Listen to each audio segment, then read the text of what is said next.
Tom, I was so surprised and happy to get your 2025 calendar last week. What possessed you to create it? It's rare that I exhibit my work in public venues. I'm not associated with a gallery and haven't sold anything in years. Also, there's no high demand for fleshy, figurative paintings, especially in a Bible Belt state like Indiana, where I reside. Subsequently, I paint for myself and my unending interest in the sheer magic of myth and legend, much like the artists of the past painted religious paintings for the church. My discipline is the human figure, and that's what I do. Consequently, I created this calendar for a handful of individuals who have been supportive or expressed an interest in seeing my work, but have been restrained by distance. How do we know what's going on in these pictures? Beneath and to the right of each of the calendar's paintings or drawings, there appears a legend that encapsulates and clarifies the artwork's narrative. At the end of this movie, I'll show each of those narratives for 4 seconds, and I suggest that viewers pause and read them. Tom, at what point did you get interested in Greek mythology? My interest in Hellenistic lore began when I first learned how to read, a skill along with speech issues I failed to master until 5th grade because of an inability to form words or sentences into complete thoughts. I would instead see or hear a word that would lead my attention elsewhere. Today, this has the clinical name of ADHD, or attention deficit hypertension disorder. So my parents sent me to a psychologist specializing in those types of disorders, then called a reading doctor. After about a year's coaching, the first books that caught my attention were of Greek mythology. Eventually, while attending Catholic school for 12 long years, I expanded that interest with Christian and other religious writings while remaining fascinated with all the ancient heroes.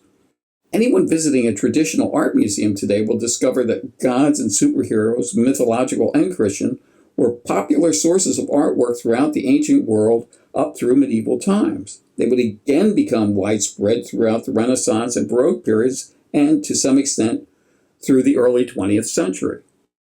Unleash your inner scholar for me.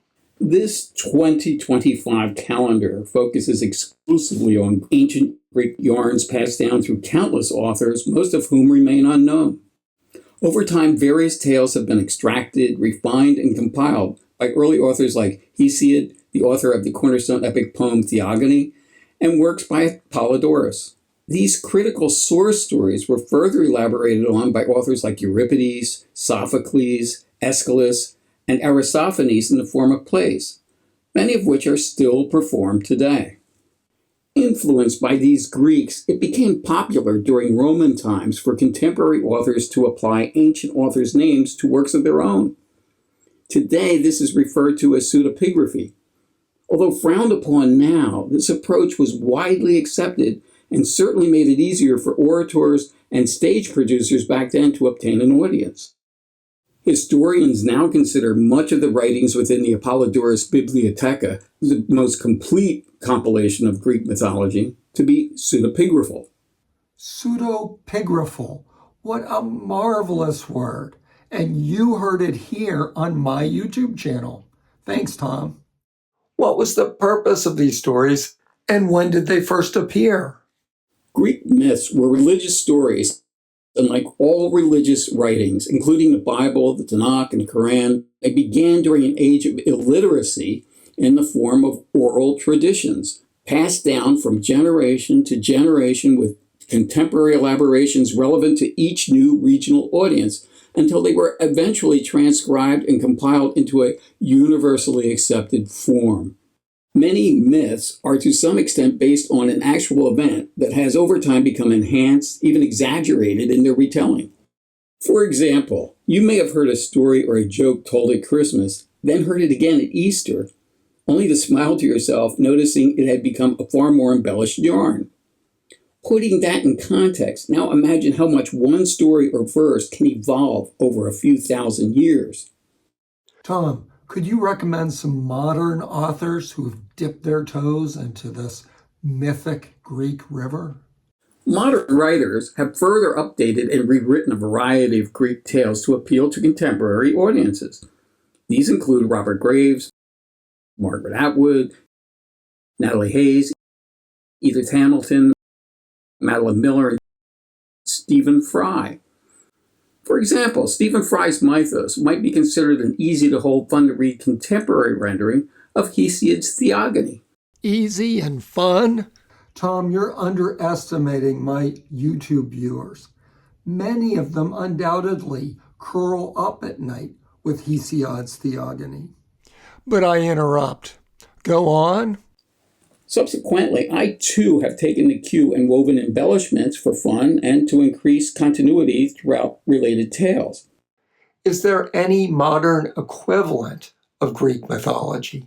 As popular as mythological subjects may have been in the past, this is true to a far lesser extent today, where they have been, for the most part, replaced by comic book heroes like Superman, Spider-Man, Black Widow, etc. But Tom, you're not painting Batman or the Fantastic Four. What keeps you so glued on to these Greeks? Comic book pulp artwork and motion pictures are as prevalent today as mosaics, vase art, and sculptures of favorite Greek heroes 2,000 or 3,000 years ago. My paintings and their stories are flashbacks to those earlier gods and heroes and their godlike superpowers, emotions, virtues, appetites, and especially their flaws, which make them in many ways far more empathetic to our ongoing human condition. Amen to that, brother. Greek myths make much more sense in explaining how the world actually works than most religions. The gods were essentially screwed up immortal people who could do whatever they wanted to the rest of us. And heaven help any mortals who got uppity. The gods called that hubris, and they did not tolerate it. Man, oh man, Tom, December's is a Baroque masterpiece. Now, before I show the viewers your stories, I want you to understand the effect that your artworks have had on me. Tom, I would never have grown my own Zeus-like beard if it hadn't been for the arrival of your amazing calendar. Thank you very much, my friend. So here are the stories that Tom wrote that go with each of the images. Feel free to pause and read them. You really will learn a lot.